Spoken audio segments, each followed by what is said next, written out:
listening to TMZ Movie Crashers.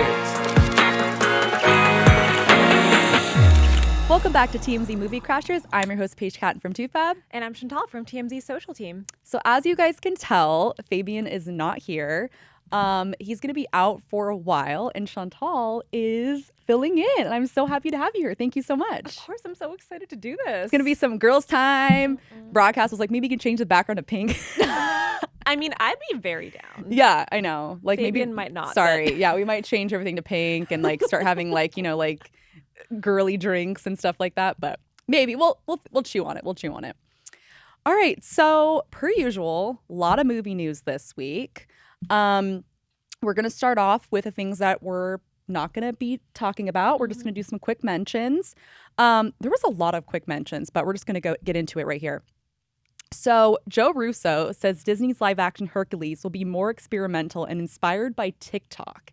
And you're a Hercules diehard fan, so what did you think about that real quick? I don't love it. I think the original is so wonderful. And yes, they shouldn't make a carbon copy of it, as we discussed like months and months ago, but if they're trying to make like tiny snippets of songs with TikTok dances, I'm not into it. I'm not excited about that. Yeah, we'll see how that turns out. See. So this is really exciting. Chris Evans and The Rock have started filming their Amazon holiday movie, Red One, and they shared some photos, and it looks like it's going to be so much fun. Like, I'm really excited about this. I'm so excited to see what their chemistry is like. I don't Right? think I've ever seen them interact just like in real life as well, so I genuinely wonder what that's going to look like. And the movie also stars Lucy Liu, Kiernan Shipka, J.K. Simmons, and Bonnie Hunt. Oh, I haven't seen Lucy Liu in something in right? ages. So I'm like even more Yeah. excited. Yeah. This morning, the first trailer for The Whale, starring Brendan Fraser, dropped. That film's going to be a huge tearjerker. Of course, he got a standing ovation at the Venice Film Festival for his performance. The Renaissance is upon us. I'm excited. So I'm very excited to see that. Definitely gotten some Oscar buzz for the film so far. Daniel Kaluuya has joined the cast of Spider-Man Across the Spider-Verse and will play Spider-Punk. I'm excited for this too. I love Daniel Kaluuya and obviously anything Marvel, so I'm excited for the team up. Yeah. So Warner Brothers Discovery CEO David Zaslav says they're open to a deal with J.K. Rowling for more Harry Potter content. Okay, that's one thing. But he says there hasn't been a Harry Potter movie in 15 years, which is not accurate. Deathly Hallows Part 2 came out in 2011. And Fantastic Beasts 3 came out earlier this year. So I don't know where he got those numbers. Maybe he's referring to Harry Potter specifically as like Daniel Radcliffe Harry Potter and not But that the still was like, Wizarding World. but It's it's still so 11 weird. years ago, not 15. Yeah, no, it's still very strange. I And know. also, like, after everything that's happened, why would they want to, like, do more things with J.K. Rowling? I don't know. Maybe the numbers line up, but if the numbers do line up, then why the fudge did they not realize it was 10 years and not 15? Like, I think it's probably I don't know. The math ain't mathing. The math ain't mathing. So I don't know Yeah. what's up with that. Lastly, wanted to note this because this is going to be big for us next week. But Ryan Coogler revealed what would have happened in Black Panther: Wakanda Forever if Chadwick Boseman hadn't passed away. He said the movie would have still been about grief, but instead of Wakanda dealing with the loss of T'Challa, it would have been about T'Challa dealing with the loss of time he lost when he was blipped during, after Thanos' snap. Yeah. So it's still about grief, but in a different way, which I thought was very fascinating. Yeah. I would have obviously loved to see Chadwick. Like, he was a shining light and such a talent, and it's such a shame we won't get to see more of him. But I'm excited for Wakanda Forever. Yes. And I'm glad that, his original vision could still be carried forward in some way. But let's see. We'll talk about it next week. Yes, we'll be all about that next week. So let's get in to our big segment, the Big Motion Picture. Of course, our big segment, big news story of the week. We're going to talk about the Oscars. So Jimmy Kimmel has been announced. He is going to be the Oscars host for 2023 Oscars, the 95th annual Oscars, which is crazy that it's 95th annual. I just wanted to note that. I was like, that was so awesome. So he's going to be hosting. It'll be his third time hosting. Now, people weren't like thrilled about this news, and we'll share our opinions on this in a second. So just in case people don't know, so he hosted Hollywood's Biggest Night, of course, back in 2017 and 2018. 2017, which is crazy that it's been this long ago. 2017 was the whole envelope gate. Do you remember that? Goodness, yeah. That was Isn't that long? 2017, yeah. So that was the whole, Best Picture mix-up. Yeah. Of course, one of the most famous Oscar moments now. Probably second to the slap. Now second to the slap. Now second to the yeah. slap. The slap, I think, is the ultimate one now. So the Oscars went hostless in 2019 and 2020 and 2021. And then last year, it was 3 women, Wanda Sykes, Amy Schumer, and Regina Hall. And I thought they did a great job. Agreed. And we'll get into that in a second. But just talking about Kimmel, he released a statement and he said, being invited to host the Oscars for a 3rd time is either a great honor or a trap. Either way, I am grateful to the Academy for asking me so quickly after everyone good said no. So it was like a joke, okay? And the producers, executive producers, the Academy, blah, blah, like, oh, yeah, we love Jimmy, da-da-da-da, da-da-da-da. You know, I don't even going to read those statements because they're just kind of like, we're so happy to have him, blah, blah, blah, like typical, you know, standard praise or whatever. So people aren't thrilled about this, and I agree. So this news is underwhelming. When I saw that Jimmy Kimmel was hosting, I was like, really? You know, as a movie podcast, the Oscars are like our Super Bowl. Like, just, you know, like the Oscars are my Super Bowl. They are the ultimate, like, they're like the night of the year that I am the most excited for. You know, the fact that it went from last year being 3 women, including 2 women of color, to a white male again is just kind of like, just disappointing. And not trying to bring up race or to be woke or whatever, but I noted that because it was just something new and different from what we had seen in the past. You know, I mean, yes, they went a few years hostless, but I meant previously. So I'm not sure why they chose Kimmel. And aside the fact that he's hosted before, he's big at ABC, obviously. For those people who don't know, the Oscars are on ABC. ABC is the same network that Jimmy Kimmel Live is on. And maybe no one else wanted to do it. But I'm very curious how far on the list he was. Was he, because of course, you know, I don't know if a lot of people know this, but we talked about this, I believe, on the podcast. We mentioned that Chris Rock was asked. I don't know how serious that was, but was Jimmy Kimmel like number 2? And I don't know. I mean, maybe they wanted to have someone experienced in there in case something like the slap happened again. But I'm just kind of disappointed about this. And people are just like, really? What do you think about it?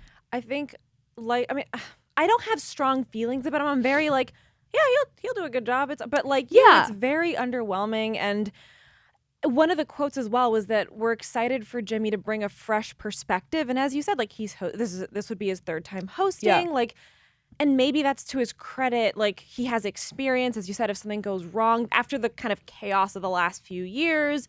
They wanted someone kind of safe and with the experience, like, to pull through, but reliable, consistent. Reliable. But I think it's very like, meh. I think there's so many people, you know, women like Zendaya would have been, I think, a wonderful host, part of the Academy. Weirdly enough, Florence Pugh, I think, would be someone interesting. I freaking love her. Right. But one person who would be wonderful is Trevor Noah. He was really great hosting the Grammys. Although I don't know if he's part of the Academy or if you have to be to host. But like, my point just being, as you said, there are so many people who could actually bring a fresh perspective or a new brand of humor. And I don't necessarily think Jimmy Kimmel has a very distinctive brand of humor or a way of hosting that makes me think, oh my God, what's he going to do? Like, I'm thinking Hugh Jackman's opening number, Neil Patrick Harris's opening number. Like, I just wonder what kind of creativity he's going to bring to his 3rd round, if he's going to bring any, or if they really just want like a very basic hosting experience, no frills, no drama. Yeah, which is like boring. Yeah, I agree. It seems like it seems like they just want him to be like normal monologue, like, you know, throw some jabs at some of the actors, you know, bring in some political shit,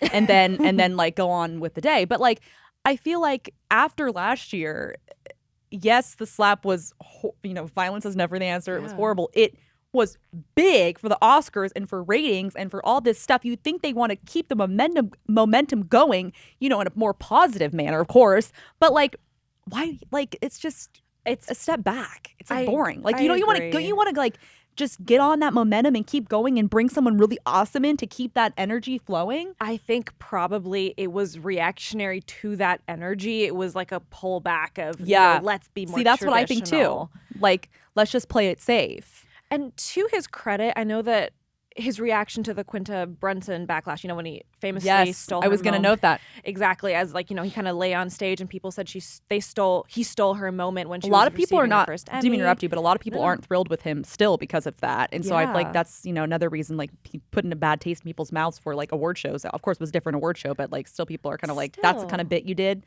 Is that kind of thing we're going to see at the Oscars? And I will say, though, that was my reaction at first, too, was like, this happened like 3 months ago. Yes! Like, how are people already forgetting about this? But to his credit, the way he handled it in the aftermath, I thought he apologized with her publicly, but with a lot of grace and humility. And, could have been condescending. He could have been another boomer who was like, oh, well, sorry you feel that way. But like, he showed that he was able to adapt to a modern audience and to modern sensibilities. So maybe there's an element of that, of like, we're mixing tradition with, someone who can adapt to the times and change with the times. But again, does that really qualify him for being a new creative choice for hosting this really prestigious awards ceremony? I don't personally think so. And I would have liked to see someone different, but hey, it happens. Like, people have hosted the Oscars 5 more times, so it's not out of the pattern of the Oscars, but I'm not too excited either. Yeah, I mean, I'm not, like, again, no hate toward Jimmy Kimmel. Yeah. But I just feel like it was just kind of disappointing, very underwhelming, as I mentioned. And, my dream host, because you mentioned some of yours, I would have loved, this is who I wanted last year. And again, these are they're comedians, but, one of them's not. But they star on a TV show, but it's a Hulu show, and which is under ABC, under Disney, which is, ABC and Hulu are under Disney. People that don't know, Disney owns a lot. So Only Murders in the Building, Steve Martin, Martin Short, and Selena Gomez. Oh. That was my dream. And people wanted that last year too, because they said there's going to be 3. And I think that would have been amazing because you get the comedy from Steve Martin and Martin Short. I actually think Selena Gomez is very funny as well. Yeah. If you watched Only the Murders in the Building, she's so good in it. But you have the established, known, famous comedians that will, the older audience, that'll draw on the older audience. And then you have Selena, which brings in the younger audience. So, because it seems like there's been times where the Oscars seem like they want to get the younger audience in there, and having a younger star like Zendaya, as you mentioned, or Selena, would have been awesome. And I think that and those 3 together, like when they present awards, when they do any sort of comedy bits or interviews, it's freaking hilarious. I think that would have been so good. I would like to think they were in the running, maybe because it's under Disney, but who knows? They're pairing Kristen Wiig and Maya Rudolph. Anytime they do any sort of, they present an award, it's always a highlight. People love them. They're so freaking funny. No matter what, even if it's like the dumbest skit, I'm still cracking up. They would have been so funny. And lastly, if we wanted to go, again, not to bring like race into it or anything, but if we want to talk about white comedians that are funny, John Mulaney and Nick Kroll. They're so good together. They hosted the Film Independent Spirit Awards a few years ago. And they were fucking hilarious when they hosted. So yeah, I feel like I wanted something, I feel like they could have found, like, these people are reliable, established, not too extreme, but it would still have been, they're not like, super out there choices. Yeah. But I feel like Jimmy's just a little too safe, but we'll see. I mean, maybe he'll be really good. Who knows? Surprise us. He might have a song and dance opening number. You never know. I mean, seeing him dance and sing would actually be really funny because he's not like known for that. Yeah. Also, did want to mention this because you brought up the Emmys. So for Halloween, we go really crazy here at the TMZ offices, toofab in the TMZ offices as well. We go really crazy for Halloween, and Fabian was Jimmy Kimmel for Halloween. Him and Cache, who has also been on the podcast, they were Quinta Brunson and Jimmy Kimmel, and they reenacted the Emmys moment. And Fabian laid on the ground in his suit. It was iconic. It was iconic. It was so good. Quinta Brunson even commented on it. It was great. So I just had to note that. Shout out to Fabian and Cache because that was so good. She commented on Cache's Instagram. Yes! I have to go check it out. Yes, I didn't realize. She commented on it. Oh my God. So yeah, you're gonna see some little moments like us like squealing. So just be warned because that's gonna happen. So I think with that, we can go to our next segment, the Hollywood Hoedown. We got to do our little lasso. Woo! Okay, so we got to talk about James Cameron. So he made some very interesting comments that I found very bizarre. Total 180 from things that he said in the past. So, of course, Avatar: The Way of Water is coming out next month. I'll share my opinions on that in a second. But so in an interview with Total Film, James Cameron says he'll end Avatar franchise if The Way of Water and the third film underperform. There was originally set to be 5, and I think the second and the third, obviously the second, are both finished. I thought they already had started the fourth and fifth, but maybe not. Yeah. But he said, The market could be telling us we're done in 3 months, or we might be semi-done, meaning, okay, let's complete the story within movie 3 and not go on endlessly if it's just not profitable.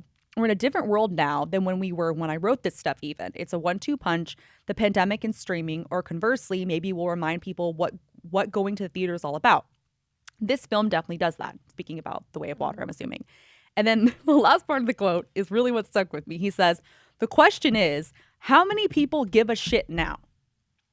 So Avatar, the first one, obviously, came out in 2009. We were kids, okay? That was 13 years ago. It's the highest grossing film of all time. It's kind of will go up, like Endgame will go above it, and then or something else, and Avatar will come back in theaters, and then it'll go up again. Not sure who's seeing those movies who's seeing Avatar when it comes back in theaters. I don't know anyone who has seen Avatar when it comes back in theaters. On streaming. Yeah, I'm like, why? Again, obviously theaters always over streaming, but why would you go back to theaters to watch Avatar? I don't understand. So I'm not super interested in Avatar 2. Phoebe and I have discussed this before. We're not like super thrilled about this movie. I keep forgetting it's coming out. Haven't rewatched the first one since I was a kid. Probably might like it better now. I could totally be changing my tune in a month. Okay. Yeah. And when the new one comes out.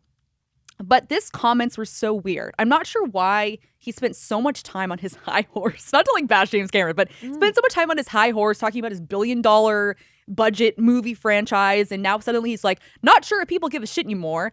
You didn't want to ask that question before you made a sequel 13 years later? Yeah, we made 2 sequels 13 years later. Yeah, 2 sequels 13 years later. Sorry, yeah. The third one, too. The third one's done. Sorry, yeah. Good point. What do you think?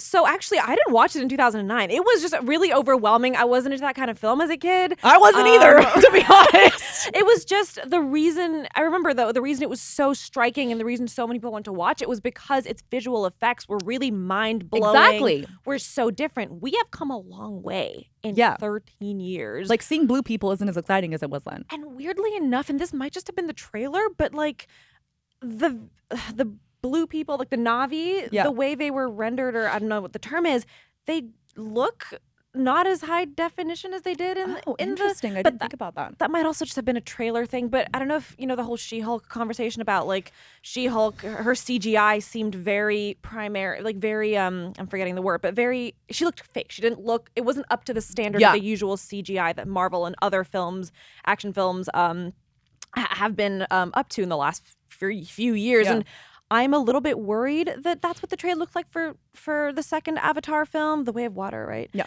But who knows? Maybe by the time it comes out in December, it'll look better. I don't know what kind of plot would pull us all back to the cinema, because I feel like a lot of it's been done before. And if the visual effects are the main draw, why has James Cameron been completely shitting on, Marvel and DC and all that for their low stakes but high performance value? Like, it doesn't really make sense and it doesn't align, and I'm not looking forward to Avatar 2. But as you said, that might change when we the film totally comes could out. be changing our opinions on it when it comes out. Brian Particelli at toofab, Particelli, you can say it both ways. He went to D23 to the second day, which I believe that was the big day, and he saw a clip from Avatar: The Way of Water, and they had the 3D glasses, and he said it was incredible. Okay. Yeah, but I was like, well, I don't like 3D. And he said, I don't like 3D either, but for this, it's like, you have to have a 3D. And I'm like, it's an experience. Yeah, I'm like, I don't like 3D though. I don't want to watch 3D. I wear glasses usually. It's I wear glasses now. Back then, when I was a kid, I didn't, but now I wear glasses when I go to the movies. So like, I need, like, how does that work? I was actually just talking to Jacob Stern at TMZ. He was asking, I was like, well, what do you do that? Because he said he has glasses as well. I was like, well, what do you put that? Like, what, do you put the 3D glasses over? Oh yeah, usually I just like pop them over. How does that work? Adjust every few minutes, which is a really annoying. It's like a 3-hour movie. That's the thing. That's the other thing. It's like 3 freaking hours. Why is it 3? Especially if they film these two, like the second and the third, around the same time. Surely you couldn't have divided that time a little better and not make it 6 hours of content. Like I don't think people have the same amount of patience they did in 2009. No. Especially post-pandemic and TikTok and streaming and shows. And I don't understand what the logic was. But again, don't knock it till you try it, I guess. Yeah, I mean, I definitely think, despite all, what we're saying, I still think there are people who are still excited about these movies. I don't know anyone personally that's actually like super diehard Avatar fan. I don't know anyone personally. That's not saying that I'm not like, I don't have like, I have friends, you know what I mean? It's not like I have a lot of people that love movies as friends, but I don't know anyone who's like dying to see Avatar 2. But obviously, the fact that when it re-enters theaters, people are going, as I mentioned. So there are people out there that are really excited about this. And I think it's still going to perform well. I don't think it's going to do as well as it did in the past. As the first one did, because as you mentioned, people's attention span's different now. People don't go to the movies as much, which is sad. But I'm very curious to see how many people will flock to see this movie. I think it'll still do well. But again, another thing I want to point out real quick? What is the level that James Cameron's looking for how well these are performing, like the second and the third one? Because is he hoping that he's going to break box office records like he did with the first one, or is he just saying, "Oh, do well"? Like, what do you mean? Like, what do you mean by what is his marker of success? Sorry, that was tongue-tied. No, I mean, I'm assuming financially there's that, like, are they going to make the money back that they spent on this? Because I think the overall 4 sequels have like $1 billion budget, which so insane. Wow, that's a lot. But I guess maybe culturally is what he's also going for, is like, because he's really expressed disdain for, MCU and even DC films. Maybe he's trying to kind of bring back the narrative to there can be a deeper, more emotionally heavy, I guess for lack of a better word, way to do these heavy CGI films. But like, is there, from the looks of it, it's a very generic war film with CGI people. And one thing I'm excited about is the Pandora world building, for sure. But plot wise, I don't know, and I don't know if it's gonna have the cultural capital he thinks or hopes it will have. Yeah, and I still don't understand the point of these comments. Like, I don't know why he decided to say this. I'm trying to relate to Gen Z, I guess. Self-deprecating. That's probably what... I mean, we're talking about the quote. I know, we are. Yeah, maybe he just wanted to create more conversation. Yeah, show he's down with the kids now. Yeah, I don't know. I think we could end that segment there. All right, and moving on to our last segment, What'd You See, What'd You Think? Chantal, what'd you watch this week? I actually rewatched a few. My partner and I on a rom-com rewatching spree. Love that. So we did He's Just Not That Into You and Save the Last Dance. Always a lot of fun. Classics. And one non-rom-com I watched that I'm recommending highly is Gaslight from 1944, starring Ingrid Bergman. It was Angela Lansbury's first movie. It's on HBO Max until the end of November, and it's really, really good if you like classic cinema. So would recommend. Love that. I can talk about the one big release that I did watch, though, that isn't 100 years old. And that is, I watched Selena Gomez's My Mind and Me documentary. It came out November 4th, and it really follows a 6-year journey between 2016 and 2022 of her dealing with being such a global superstar while also having deteriorating mental and physical health, specifically following her lupus and bipolar disorder diagnoses. So it was a heavy, difficult watch. It was a powerful watch. And two big things that really stuck out to me were, first of all, the extent to which the documentary successfully portrayed why Selena puts 150% of herself into helping others. It could have been a cheesy message, but I think they did a good job of showing, and this is, through not only philanthropy, but also her rare beauty products, also her music. The documentary, I love think, rare beauty, by the way. Oh, no, same. Yeah. I'm big Rare Beauty fan. I'm wearing Rare Beauty blush right now. Yeah. I'm wearing the foundation. Oh my God. Girls' Day. Girls' Day. Sorry, continue.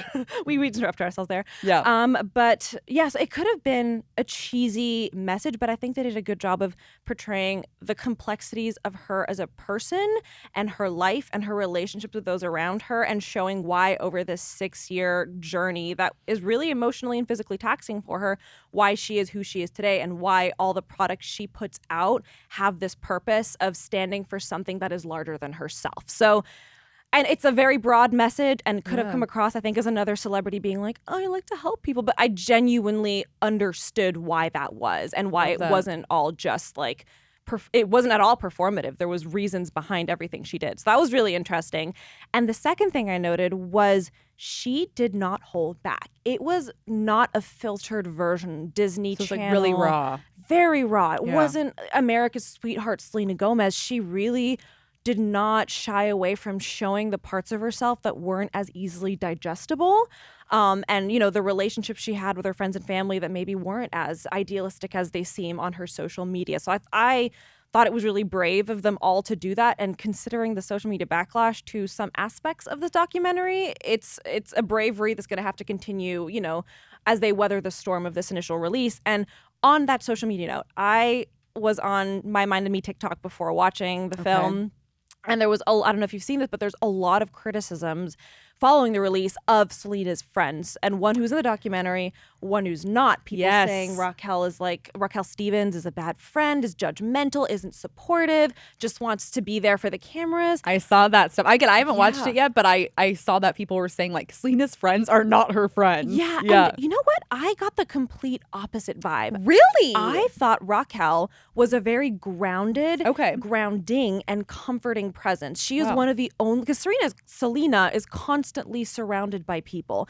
And Raquel is one of the only people I felt, or at least the documentary showed, who had the balls to tell Selena like it is and to really kind of make that's a true Selena, friend. And that's the thing is like Selena's going through so much and the world adores her and so many people in the industry use her like a product, that having a down-to-earth friend who will tell it like it is and love you no matter what, even through the most difficult parts of Selena's life, I think was a wonderful thing to see. But one thing I will agree with social media is it's strange that Selena talks about her physical and mental health the whole documentary, but she really does discuss her liver transplant that she got in 2017. Was it kidney? Sorry, kidney transplant is what I meant. Kidney transplant. And the woman who gave her the transplant wasn't Francia Raisa, who is an actress. Like she's not as big as Selena, but she is a public figure. Yeah. She wasn't in the documentary at all. She wasn't even mentioned by name. There was like a brief photo of her, the famous picture where they're about to go get the operation. The holding hands. Yeah, exactly. Or whatever, yeah. But she wasn't mentioned by name. She wasn't referenced. She wasn't interviewed, which was strange considering they really filmed this from 2016 to 2022. Yeah. So I agree that was weird. There's a lot of speculation about why she wasn't in it, and it's none of my business. I'm not going to get into it, but I do agree that it was a bit weird that she wasn't in it. That's like the one big thing that was a bit jarring. But overall, a great And you watch. can see, I think you guys wrote about it too, I believe. I know we did it at TooFab about the whole Selena's response to that and all that stuff. So you guys can look that up. We're not going to get into that because it's a lot. You guys can look at that and see their kind of back and forth, which is very, as Francia, as she said, interesting. So, look at that for sure. So how would you, overall, did you like it? I liked it. It was difficult, I think, because it was a lot of showing the trauma and the trials and the tribulations that she's gone through. And it struck me how, with her fans, she's always so kind, so open, so smiley. She's this bright light.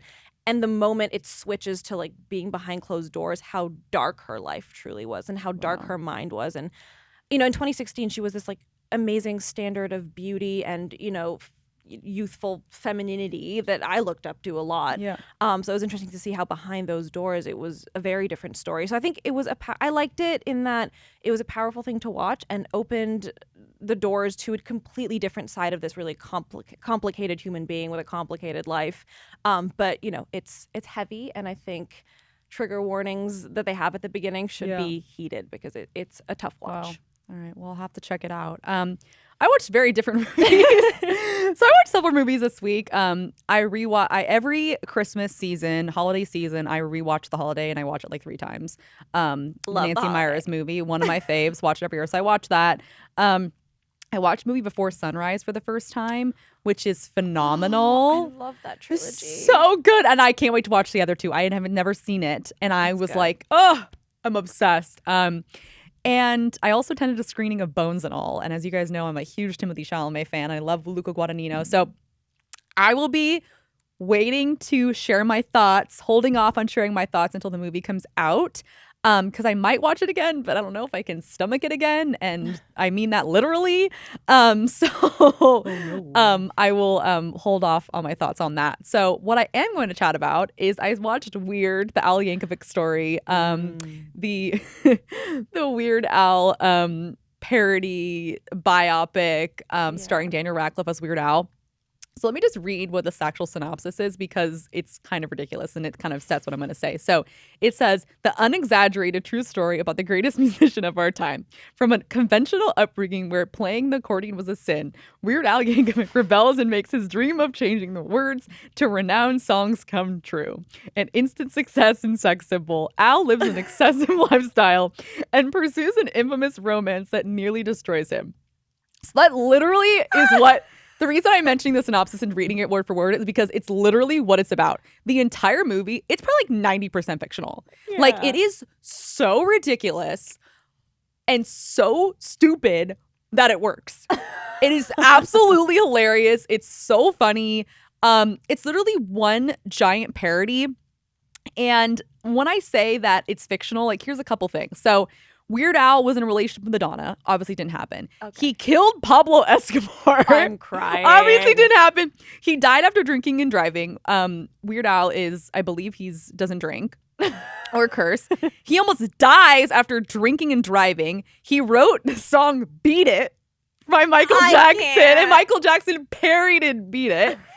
And again, these are spoilers, so I apologize. I should have noted that first off. And then he ultimately gets assassinated in the movie by Pablo Escobar's like cronies because Madonna like joins. Madonna like doesn't like that he broke up with her and like this whole thing. It's so insanity. It is like absolutely nuts. The entire movie just pokes fun at biopics, you know, how fame destroys stars and how stars can get involved with alcohol and drugs and caught up in fame and like his parents like didn't support his dream. And it's like so funny because it obviously pokes fun at like how biopics are like so over dramatized and stuff like that. Yeah. Daniel Radcliffe is so awesome in it. He is just kind of like falls in with the absolute absurdity of this film. And I just want to note, I love how Daniel Radcliffe has his post-Potter career. He's just taken on the most bizarre and random ass projects and just does whatever he wants to do. And like, he's so good. Love that for I him. love that, right? You're just going to see that he has all this other talents in acting that we didn't know about. So yeah, I mean, honestly, highly recommend if you have a Roku channel account. I know that's like kind of most people don't. My parents have Roku TV, so I was able to watch it. I have Roku TV. Yeah, so I'll watch it tonight. It's so much fun. It's like an hour and 45 minutes, not like super long. And it's so ridiculous, but in the best way. And I highly recommend everyone check it out. Also, the cast, real quick. So it also stars Rainn Wilson and Evan Rachel Wood, Evan Rachel Wood plays Madonna. I saw those pictures. Weird Al is in it. He plays a record producer. Here's some other cameos. I just need to list these because it was like another one and another one. Lin-Manuel Miranda, David Dastmalchian. I'm gonna butcher his name. David Dastmalchian. Quinta Brunson plays Oprah. Jack Black is in it. Conan O'Brien is in there. He plays Andy Warhol. Patton Oswalt and Josh Groban is a lawyer. Josh Groban. Literally, like every second there was like a random ass cameo. It is just so ridiculous. It's again, I've used that word ridiculous several times, but that's literally the word to describe this movie. But highly recommend. It was so much fun. That sounds insane and really, really cool. And I was gonna watch it anyway, but like now you've sold me. You definitely should. I feel like with a lot of stuff going on in the world, like if you want a good laugh, watch Weird, the Al Yankovic Story. I think with that, we can end our podcast today. I think we can end there. Check us out on Apple, Spotify, Google, wherever you get your podcasts. We're also on YouTube, and we'll see you guys next time. See ya.